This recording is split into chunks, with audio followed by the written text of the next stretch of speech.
Yo, so what's up with that Kendrick album? What y'all feeling about that?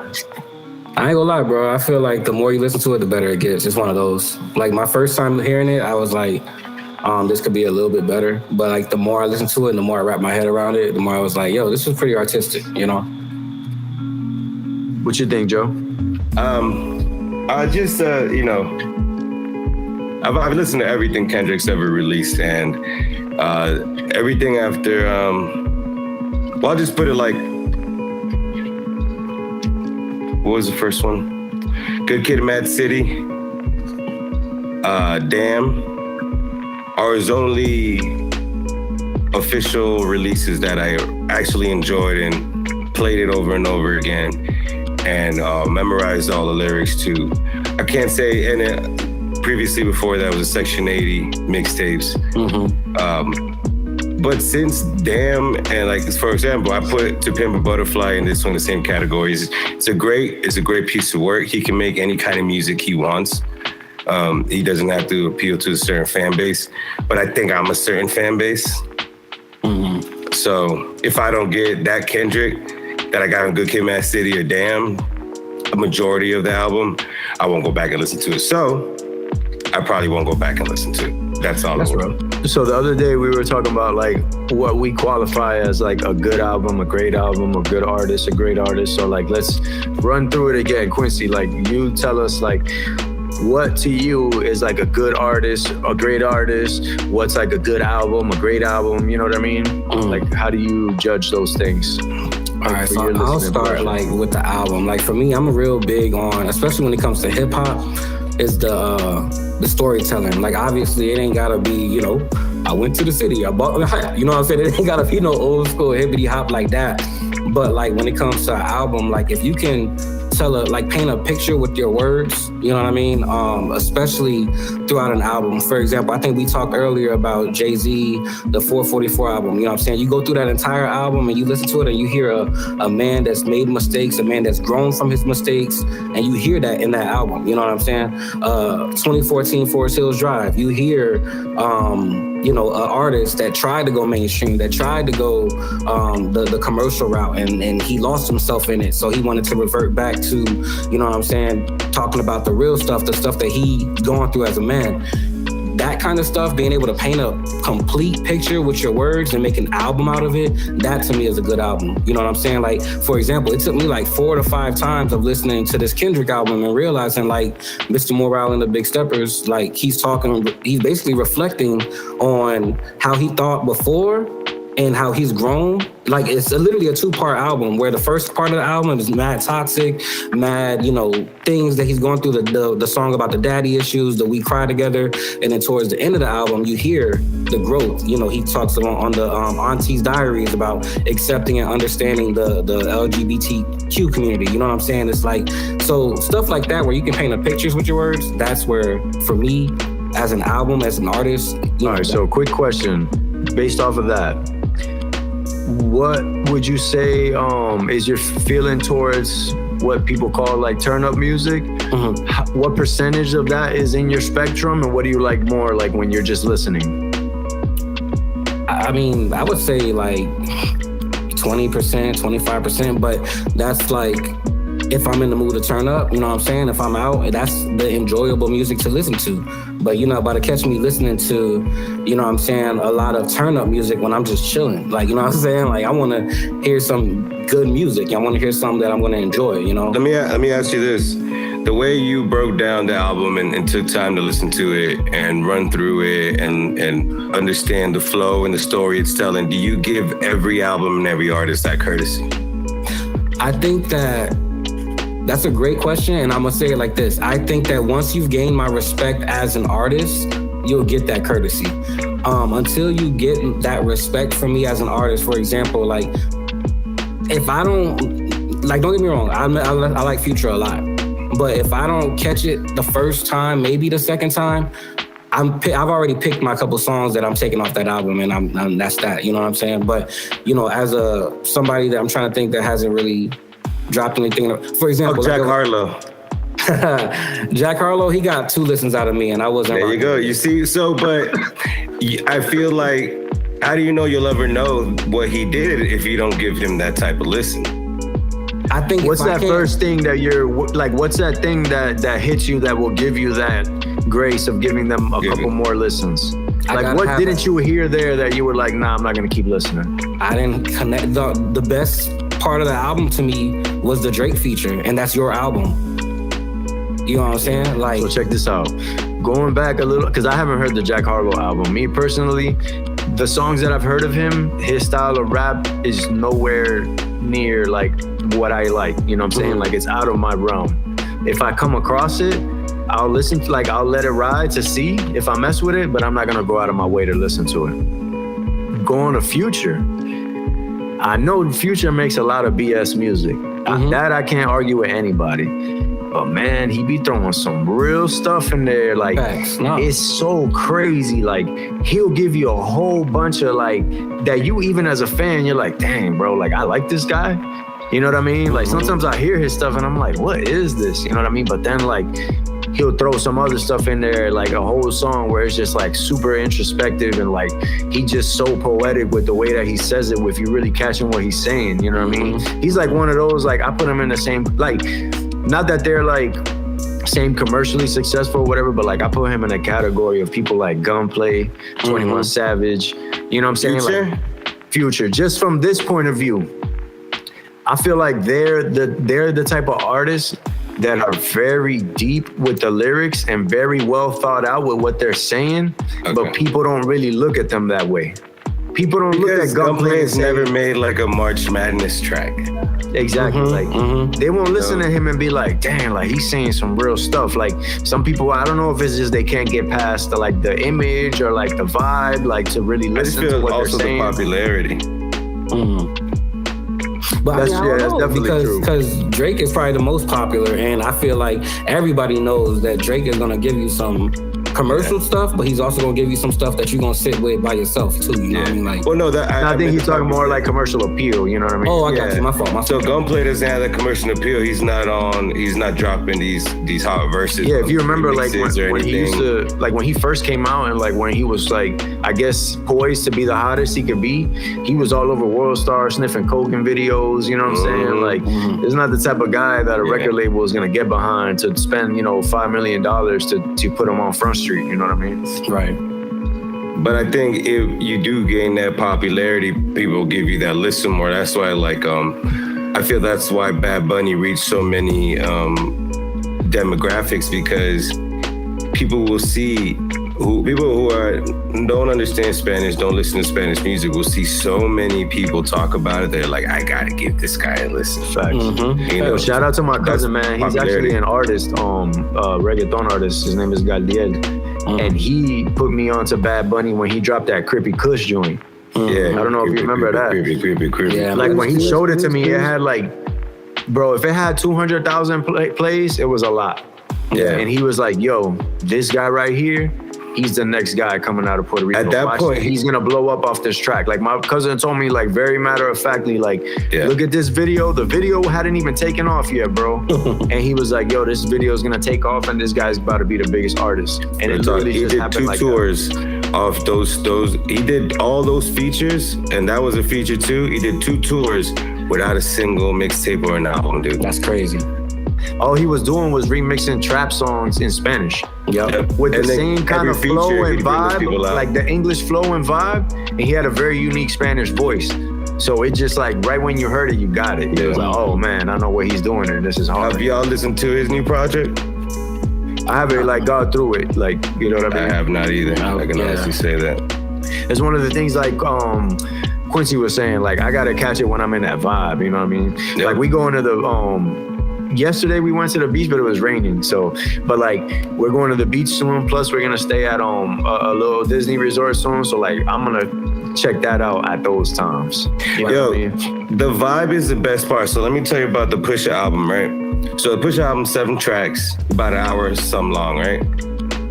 The same thing. Like I either gotta be in the gym, and I haven't had good. Like I've been working on the garage. Daytona, you talking about? No, Pusha's last album. The newest one? Okay. Yeah. Have y'all listened to that one?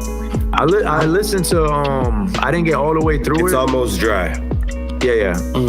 But when you said 7 tracks, I thought it was Daytona. Is this 7 tracks? It's 7 tracks as well, yeah. Dang, that's great. Oh no, I lied. It's 12 tracks. Yeah, because I thought it was 6 Kanye and 6 Pharrell produced. Yeah. But it's still only 36 minutes long. That's insane. Yeah. I'm not gonna lie, I've been meaning to check that one. I feel like that's the smartest thing people did, because like just shorten the music. Because even when I listen to older music, 99% of the time, bro, the third verse was whack or skippable. Yeah. That last bridge was whack or skippable. You know what I'm saying? Most of the time, we was changing songs at the 2 or 3 minute mark anyway. Anyways, yeah. You know what I'm saying? They was dragging them things out. There's certain songs that they're a vibe. Like Papa Was a Rolling Stone by the Temptations, bro. That song is stupid long, but it's a vibe. You know what I mean? Like it sets the mood and it just sets up the story of the song. You know what I mean? Some songs need to be long. Yes, yeah. No, but what I loved about that Push album, so I'm getting a cut, and that the barbershop's one of my favorite places to talk about music, and after a while, everybody knows what everybody likes. So there's like at my barbershop, there's an ongoing like Kanye versus Drake conversation, which is hilarious. So I went in there and they asked me about Pusha T. And I was like, honestly, I haven't got through it. Like, I haven't just found the time to get through it. My haircut's about an hour long. That album's 36 minutes long. My barber goes, say less, and put that album on. And I was able to listen to every track all the way through sitting there. And I was like, wow. Now I appreciate this album. Like, I really sat here, had no other choice but to just sit through the whole thing. And that's what I go back to the courtesy. Like, how many people do we do that for? Do we just take the time and say, let me listen to this album once? So my question to you is, have you done that for Pusha T before? Oh, I love Pusha T, yeah. So, but now recently, I just don't find time for any artist almost. That's real. Like just to answer your question, for me, it's like, you know, once an artist, for example, you ask. My bad, real quick, before I forget, it's very fast. That's the thing with Jack Harlow. Like, I don't got enough time to check him out. You know what I'm saying? And I mean, same, even with the Pusha T album, like when I knew it was coming out, I told myself, you know, tap in. I haven't gotten to it yet, mainly just on the time thing. It hasn't been my focus. But at the end of the day, I know that, you know, when I sit down, that's somebody I'm gonna check out. You know what I'm saying? I still feel no matter what, if you don't equally give every artist that same courtesy of listening to the project. And some projects whack. If you can tell off rip, they just threw a bunch of shit at the wall and see what stuck and put it and called it an album. But the ones that everybody's talking about that are commenting, I'm like, all right, let me get, and I'm gonna tell you, Bad Bunny's one of my favorite artists ever. Like, I just came back from his concert. I know all this shit, listen to all it, and I still have not made time to sit and listen, because I know I need time. It's 2 discs, first of all, so it's long as shit. Yeah. So I need, like, I'm gonna dedicate a good 2.5 hours, but I have to be in the vibe for it. Like in a Bad Bunny vibe to listen to it. If not, then I'd rather just not listen to it at this point. But also, it's like there's certain levels of fandom. You get what I'm saying? If I'm not nowhere on that spectrum of fandom, then you have to really kind of get that listen out of me. You know what I'm saying? Like, I'm not about to sit here. Yeah, at that point, you're a crossover fan. Yeah, you get what I'm saying? I'm not about to give everybody that. I'm going to tell y'all someone I don't give that courtesy to and I figure y'all do, Gunna. Okay. Gunna's one of my favorite I definitely listen to that. So I have so many people that tell me the same thing you say. And what I want to ask, was it his history and you were following him, or he was just someone hot when they came out, you just started listening to all this stuff? So I caught him on his second project. And then when I went, his second mainstream project. Yeah. So he had like a mainstream project before that, that had the top off on it. You know what I mean? And that one kind of took off because he had that little Colors performance. But Gunna to me is like one of those Future type rappers, like where like he's saying stuff, you know what I mean? Like it's in a different way. And he got and honestly, bro, like another thing with me is like I don't look at people like Gunna and Future like rappers. You know what I mean? I don't listen to it from that spectrum. I listen to it like if I'm listening to a singer. I'm listening to it like if I'm listening to like Daft Punk. You know what I mean? Like I'm just listening to it as music. You know what I mean? Like I'm not, cause like I notice a lot of people do that. They put these rapper labels on people like him, Roddy Ricch, Future, You know what I'm saying? These guys are not rappers. You know what I'm saying? Like, people try to like box them into this one little subcategory of music. Like, oh no, you're a rapper, so we can only put you in that category. But like, realistically, they do that because they know very well that they could throw them in these other categories and they could win. You know what I'm saying? Yeah. You could put them in the pop category and they taking it over Taylor Swift and whoever. You know what I'm saying? These guys got crazy followings, you know what I'm saying? They set these Spotify records, you know what I mean? Like, they got crazy amounts of fans streaming. They created what is a SoundCloud rapper, pretty much. Facts. So like, when I listen to that, I'm not listening to it like I'm listening to Big Pun or J. Cole or Kendrick Lamar, you know what I'm saying? Like, I'm listening to all these prerequisites to listen to the music. I'm listening to it like Jimi Hendrix, Rick James, you know what I'm saying? Like, that's how I kind of look at it, really, like some new age Rick James type stuff, because Rick James was just on like whatever was funky at the time, and he was doing that, you know what I'm saying? And that's kind of what they doing. Like, this was funky right now, and they're doing their singing, their vibe to it, you know what I mean? Like Young Thug, same thing, you know what I mean? I always listen to an artist with an open mind, you know what I'm saying? Yeah. When I first listened to Young Thug, I didn't like it. I was like, I don't like it. But as he kept going, like probably by like the third project or so, that's when I was like, oh, this is dope. Like he found it, you know what I mean? And I jumped out like around Jeffrey. That's when I same. Like, same. Jeffrey got Pick Up the Phone with Travis Scott, like yeah, one of my favorite. And Quavo, I think, one of my favorite tracks. Yeah. But yeah, and like everybody's like mumble rappers, they don't say nothing, but like, nah, they rap. Yeah. Nah, and it goes back to that thing too. It's like, bro, you cannot. I find it crazy, like, that you can really put Gunna in a category against Freddie Gibbs or Benny the Butcher. You know what I'm saying? Like, how are you even voting which is better in these two cases? You know what I'm saying? Right. It's fire and ice. Like, you talking about two completely different things. Like, I don't even know how you put them in the same category and pick which one you like most, because you can't. I want to have this conversation because I really have it with many people. Do you appreciate the sound that Griselda is bringing back? Because they're bringing back a certain sound. Do you agree? I wouldn't say they're bringing it back. I have this kind of little theory that, like, basically the music industry deems when the real rap is corny, and then they won't like put money behind it.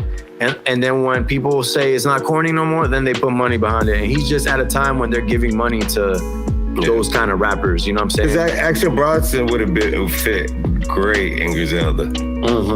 Because imagine like somebody like a Joe Budden back in the day, if they would have gave him a bag to just rap like how he raps. Yeah. You know what I'm saying? Like, and got him those big features like Jay-Z. You know, I know Jay-Z picks who he wants to work with, so that's a little different, but you know what I'm saying? He could. That's why Joe Budden says, you rappers should prank the God I was born in this decade by mistake.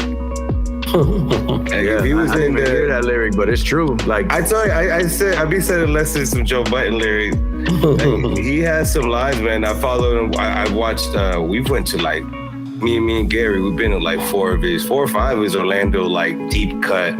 Yeah, like in the corner of some little cafe, turkey lounge. That's show. Yeah, we and then we went to like at least 2 Slaughterhouse shows. Like, so we've been big Budden fans our whole life. Yeah. Like I have been a big rap music fan my whole life. Yeah, I feel like Joe Budden was a victim of that circumstance that he never got to like rap. They never gave him a bag to do a project.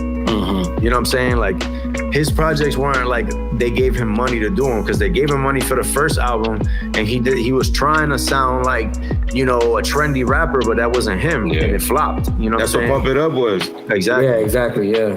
Exactly what Pump It Up was, and then he's still getting paid off that shit. He literally, I think he says he forwards all those checks to his mom. One thing I wanted to say was, yeah, so then he just to touch on the music and how you try to put out certain kind of music. He tried to put in like a Main Street album where he had like Lil Wayne, Tory Lanez, French Montana, like all these just like in the club hype songs, and he realized how much he hated that, and it just sucks because like I feel like all these rappers could be different rappers in different eras, like different. That wasn't him. It, like, if some and honestly, bro, like you touched on something that I always talk about too. It's like, bro, you talking about once in a lifetime meetings and occurrences for these situations to like.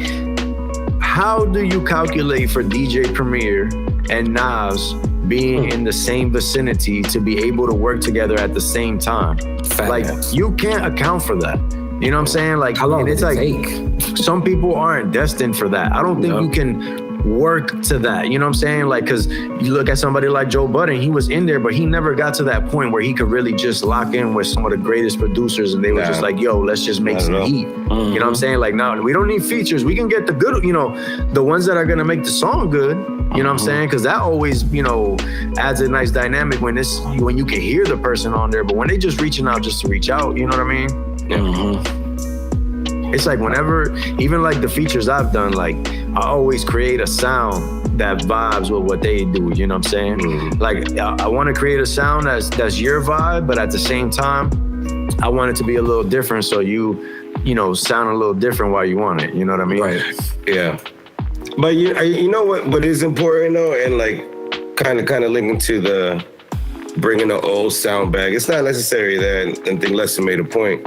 It's just kind of influence, and I think like Lester, your music is highly influenced from like that old school like variety. Like Lester got some throwbacks. He be sending me stuff and have a music that I didn't even know existed. But and there's certain artists who do that, and it's appreciation of the old stuff and knowing the old stuff. Finding a way to put that, I think that continues to appeal like all the age demographics. Like, honestly, I feel like it also like has to do with why I listen to people like Gunna and stuff, because I know it's kind of like I heard something Jimmy Kimmel say.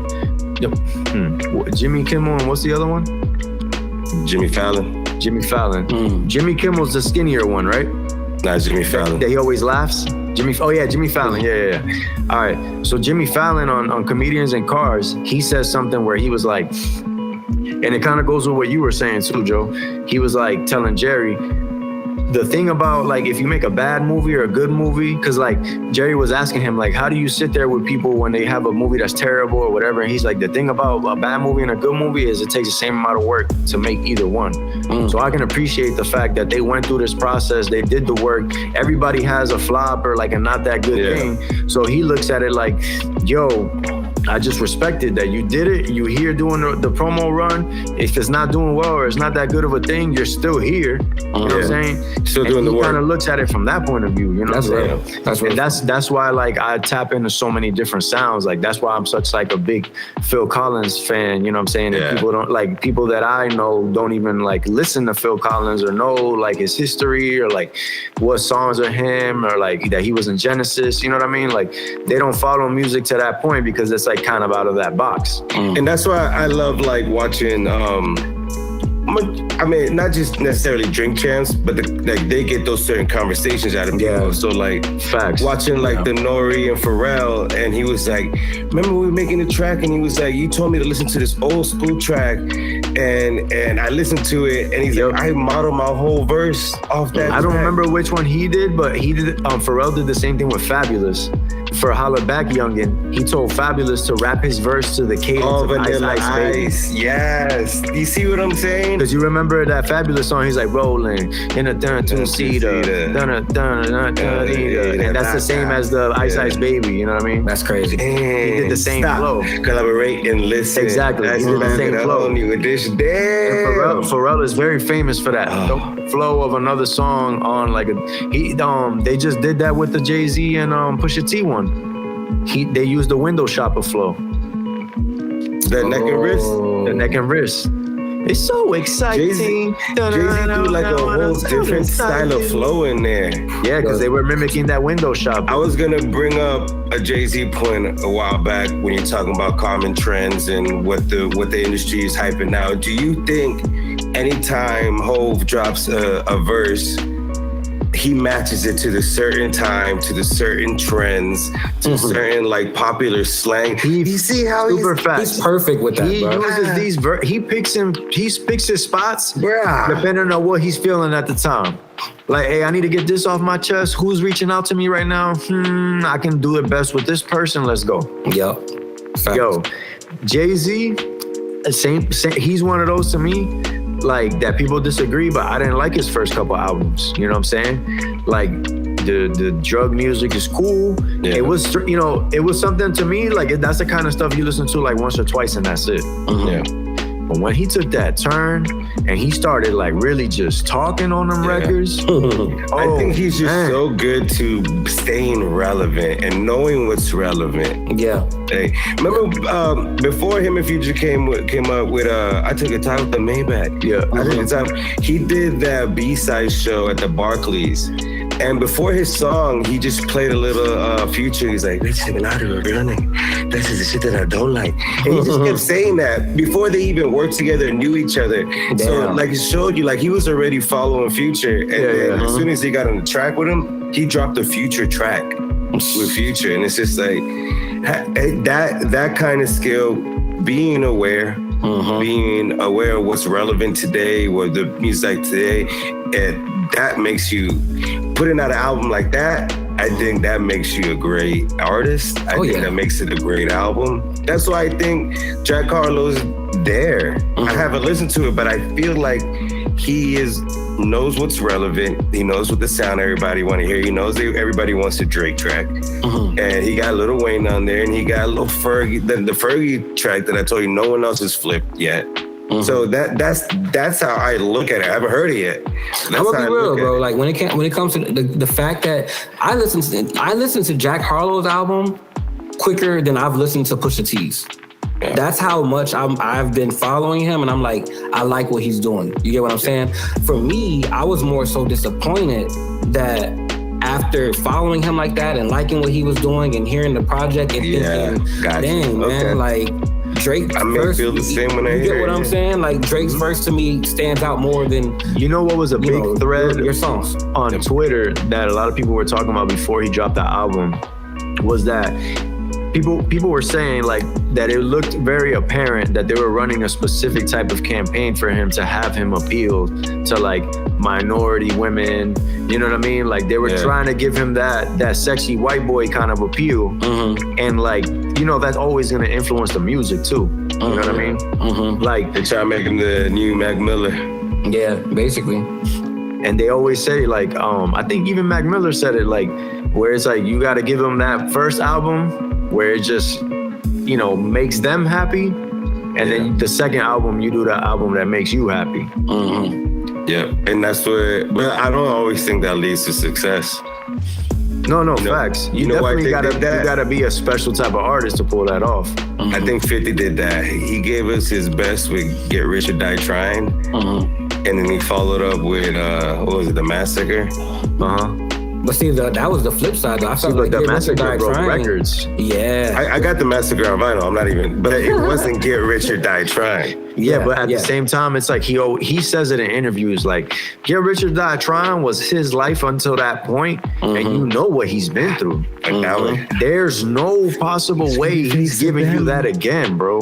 Yeah, you know, same thing with Jay-Z. Like he gave you the drug bars. You know what I'm saying? Like that's it. It's done. Illmatic. Yeah, Illmatic, same thing, bro. Like he's still in the streets when he's giving you Illmatic. I see. And J. Cole took the opposite route. J. Cole came out mainstream his first album, and he hated himself for it. And he, Mr. Nice One, and I love that album too. Yeah, I love that album. J. Cole once he got to Born Sinner, I was like, all right, he's coming back. Here we go. He's coming back. Here we go.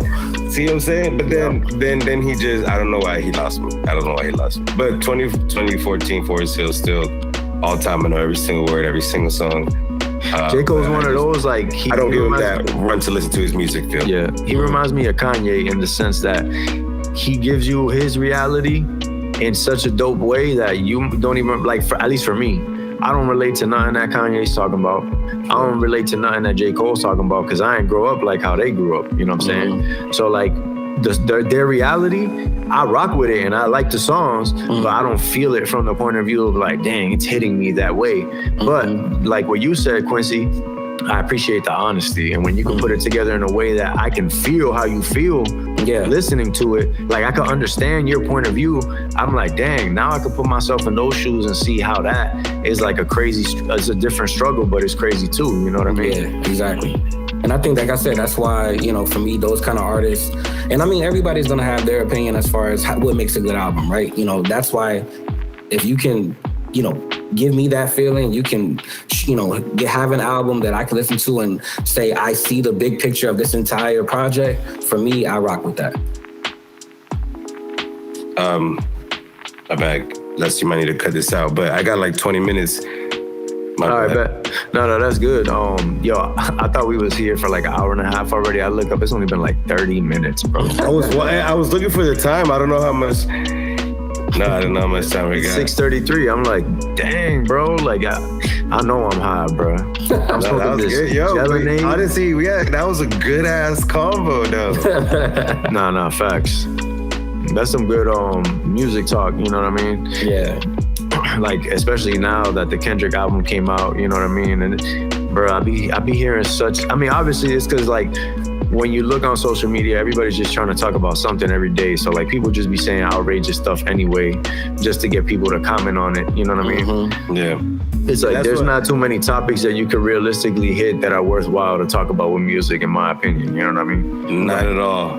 And I feel so much of your music opinions influence with just what kind of mood you are, maybe where you are in your life, how much you relate to it. And I feel like it's more of like, hey, let's figure out how much. It's not so much let's figure out how much we have in common in music. It's like, hey, how do you listen to music? You know what I mean? Mm-hmm. And it's I listen to music, and if we haven't have anything in common, so be it. But if we don't, there's no reason to discuss why we don't.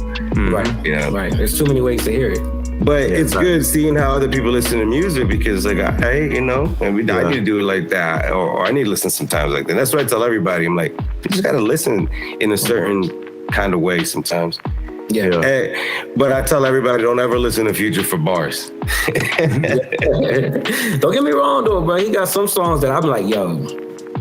Yeah, but I know what he means. It's not bars like witty bars. You know what I'm saying? It's like poetic type bars. You know what I mean? But it's the same thing with Gunplay. Like Gunplay's not gonna give you like a Jay-Z type verse. He's just gonna give you like raw feeling and emotion and rhyme it in a nice way. And it's like, oh man, like he really saying something. Yeah, no, I hear comments like, oh, this guy Future said this about something about your auntie in a butthole. It's like, bro, why are you really listening to it for the bars? And that's what I'm saying. There's certain songs that once he starts rapping, you already know what he's on that song. You know what I mean? Like, all right, well, this is this Future. You know what I mean? Do you guys like those Drake features though? But it's crazy because I feel like the Future and Drake feature and the Harlow and Drake feature sounds like they're pretty much the same song. Yeah, I haven't heard the Harlow and Drake one. It sounds almost like the feature. But do you appreciate those Drake features? Because this one is probably the one that I heard that I'm like, when Drake's verse went, I was like, oh man, like he was spitting on that one. Mm-hmm. Like out of their collaborations, you know what I mean? You see like, the I video? don't know, man. I don't like tough guy Drake. You know what I mean? Yeah. Like, personally, bro, I think Drake just needs to go on a feature run. Like he keeps giving us albums, which I appreciate. Don't get me wrong, but I feel like he just needs to take like a season and just throw features out here and there. You know what I'm saying? Because you already got the presence, bro. You don't got to prove yourself no more. Just stay relevant. You know? Yeah. but you also don't want to shove it down, you know what I'm saying? Pause. Like, you don't want to, like, you know what I'm saying, give people too much all the time, bro. Bro, what Drake is doing right now is he's on a run where he's trying to do the most that he can to cement himself as the best artist of all time. Yeah. He wants to have all the numbers. He wants to have all the records. He wants to have all the hits. He wants everybody to say at the end of the day, Drake was the GOAT, period, over Michael Jackson, over everybody. If it's contractual, so maybe he still has to fulfill a certain amount of albums. Oh, he's trying to bang him out. Don't quote me, but I believe the last album he dropped was his last album on that deal. For Young Money? They threw him a crazy, they gave him a crazy deal to sign to another label, and I think he already signed it. It was like $1 billion deal or something. Like, it was something crazy, you know what I'm saying? I gotta look that up. So, I thought he was going to start his own and drop his shit on his own. So he got a whole nother new deal. Can one of y'all look it up? I don't want to do it on this one. I don't want to mess up the recording, if anything. Got you. Drake. But I'm pretty sure he finished his last contractual obligation to Young Money, like Joe was saying. Drake signs new label deal estimated to be worth around $400 million with UMG. May 5th Universal. of this year. Mm-hmm. Yep. Universal Music. Wow. $400 million, bro. The boy. Yo, facts. They wasn't trying to see him go nowhere. Right, if that didn't cement it, I don't know what will. So that's why I feel he's the next Ho, because he will know forever how to stay relevant in music. Yep. Let alone everything else in music. On the other side of this, a lot of people were saying that if Drake would have went independent, like the labels were so scared that he was gonna just go independent. I figured he would. If anybody, him. Me too. I definitely thought he was going to. That's a big deal, and that's why I want to let me talk to Lester about that a little bit, because me and Lester kind of had that in the Warzone chat once. Nori asked, label or independent, right? In the Spitfire or whatever little segment he has, you have to pick one or the other. Label, which one do you prefer? Quick Time with Slime. Quick Time with Slime. And then me and Lester was talking about, like, if you need, all you're gonna need a label for is just to push your shit out, right? So, Lester, in your opinion, in your experience, what you think is gonna make Drake pick that over going independent, as everybody, and like an artist like him, you expect him to do it?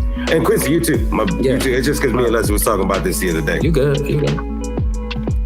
I don't know. Like, that's one of those questions that, like, it's complicated because there's always those little, like, you know, conspiracy theories about how the industry works, you know what I mean? And even that, like, that the labels were really scared that Drake was gonna try and go independent, you know what I mean? Like, there's been weird things that have happened to artists in the past when certain things are going down, like change of power in the music industry, somebody's trying to buy this, somebody's trying to buy that. Like, if you look it up, like, that's something we should even talk about one day, like, when we come with, like, some backstory research, because there's some crazy instances there, you know what I'm saying? Yeah. Like, these labels want to control people's music, and, you know, when you're Drake, you might just say, hey, I want to just record. If the label tells you you could do whatever you want, we're not gonna do nothing but distribute. You send it to us when it's mixed and we put it out. Like, artists like Drake, you know, Travis Scott, Kanye West, bro, they're delivering the files to iTunes like,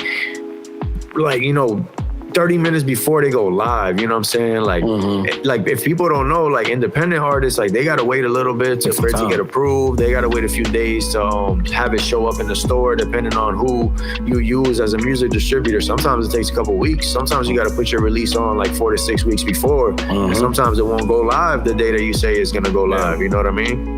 Like, it works weird like that. Yeah. But artists, like them big artists, they just literally in their own studio, like how I am, but obviously way more expensive. They recording with their engineer and they sending it right to the people at Apple and it's going live. Right. Yeah. And they're just the ones that say, hey, don't drop it yet. We're gonna push it back a month. Right. We're gonna wait. All right, drop it tonight. And they do what they say. It's crazy, bro. And that's another thing, just from the outside update the songs and stuff. They don't let independent artists do that.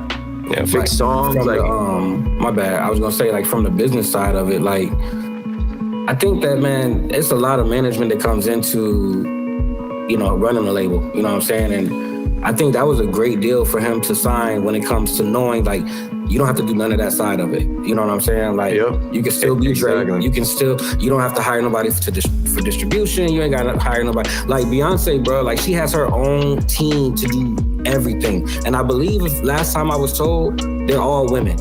Damn. They're all women. Yeah. Like, if you look at her band, all women. If you look at her promo team, her dancers, all women. You know what I'm saying? It's exactly how you're saying, because on that Quick Time with Slime, like, Nori, one time when he was interviewing Jadakiss, him and Jadakiss kind of share the same opinion when it comes to that. They both say they like a major, you know what I'm saying? Because of that. It's like, yo, I'm signed to a major label. They got a car picking me up, taking me to the music video. The music video already all set up. All I got to do is do my scenes. They got the director there. They setting on my studio sessions. I'm already, you know, they saying, hey, you coming this day and working with this producer. Yep. And then you're saying, cool. And then you just, you know, letting the producer kind of mold your song. You know what I mean? Hey, this day you're working with this producer. Cool. You're letting the producer kind of mold your song. You know what I'm saying? Like, you're just in the and then make sure it's a different vibe. You stay in the industry, pretty much relevant. Exactly.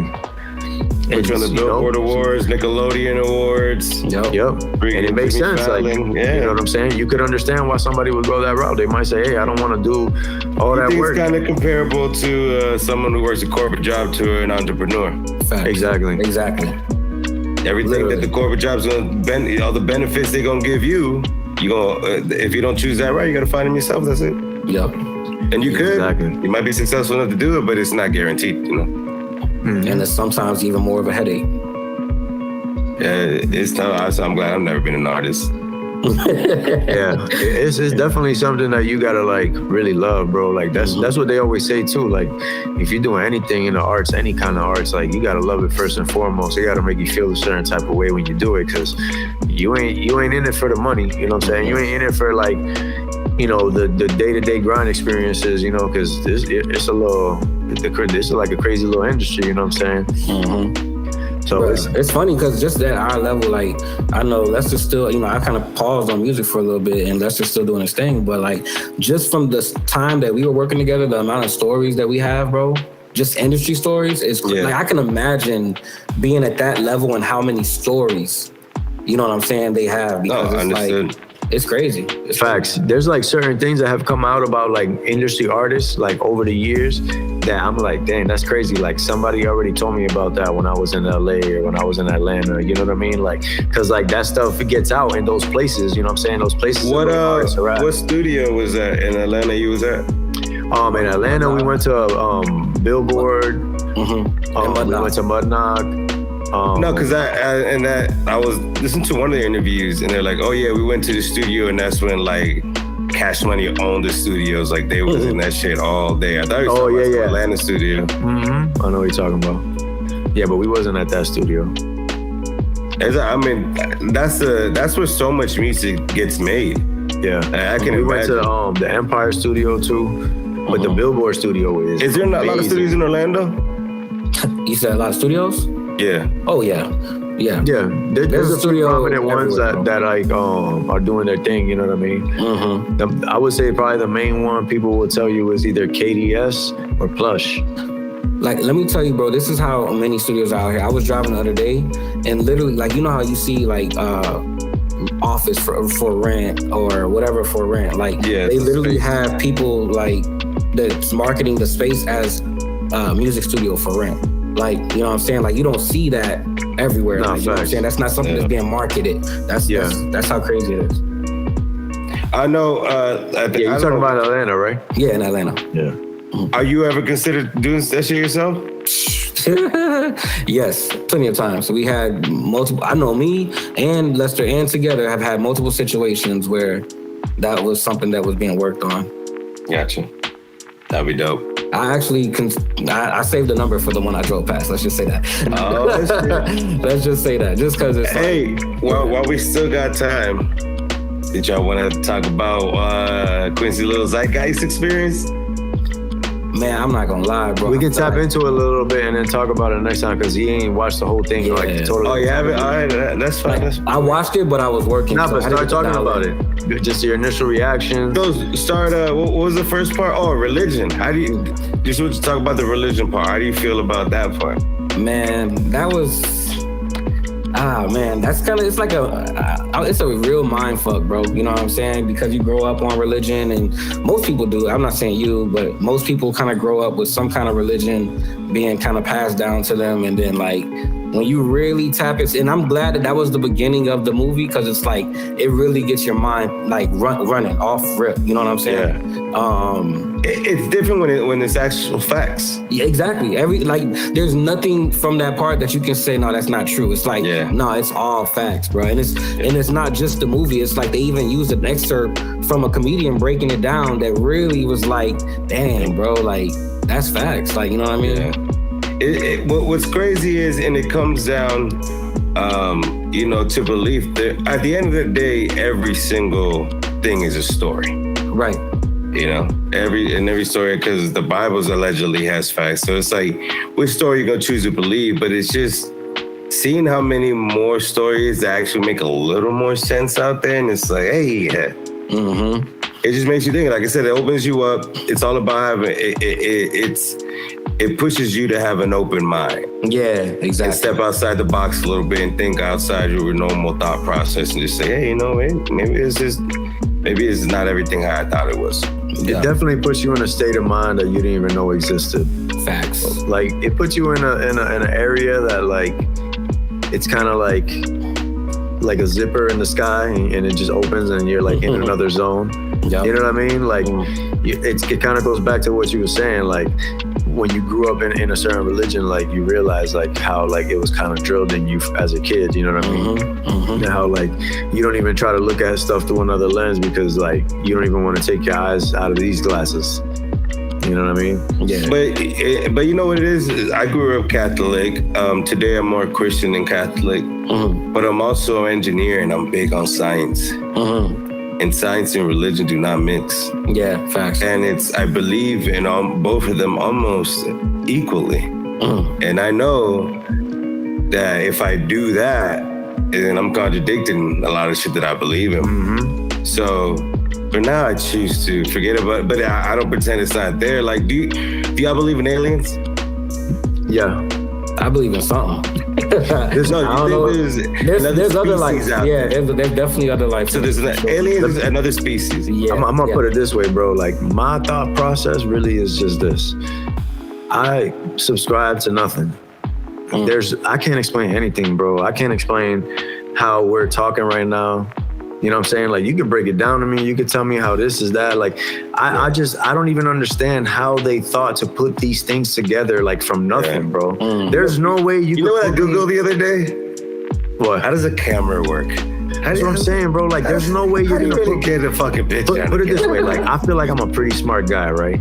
There's no way I'm gonna be in a cave and figure anything like this out, bro. There's no way, bro. There's no way you can get to this point from rocks, dog. Like, it's just so crazy to me. You know what I mean? Hieroglyphics. I feel like there's so many crazy things that we just accept because we've just seen it going on since we was little.